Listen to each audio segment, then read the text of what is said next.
The stars were out in New York for an annual gala held to celebrate the charitable efforts of the Elton John AIDS Foundation. John and his partner David Furnish have raised more than $200 million over the years to help combat the spread of AIDS. John and Furnish both say that despite all the progress that's been made, there's still a lot of work to be done.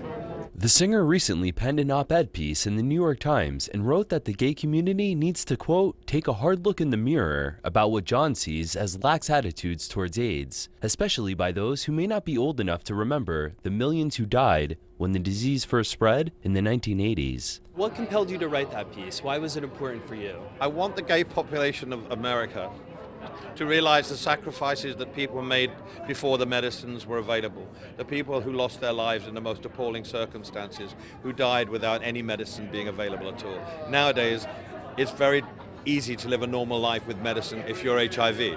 Sometimes it's a little complicated, but in general, most people live a normal life. They're not used to the current generation of people who were HIV and positive of seeing people die and keel over. I did.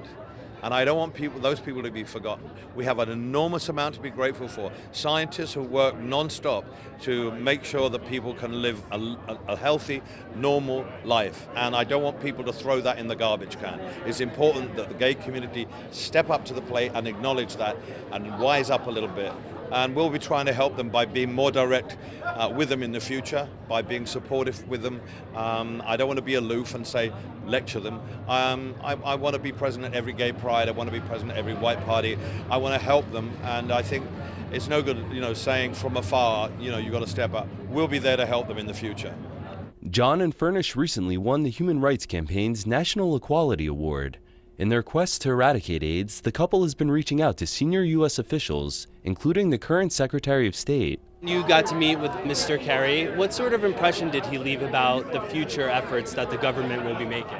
Very optimistic. As long as we keep the budget up to speed, then that's what we've got to do. If I have to go back to testify again with Congress, I will, to make sure that don't take our foot off the gas pedal, because we've come so far, and if we do take our foot off the gas pedal now, then it will be tragic. The Secretary of State Kerry is so aware of that and is so tuned into the situation, not only in America, but throughout the world. So, we had a great meeting with him. We engaged in some great ideas, which we'll be developing together, and it was a very, very fruitful meeting. Those wishing to find out more about the Elton John AIDS Foundation can log on to ejaf.org.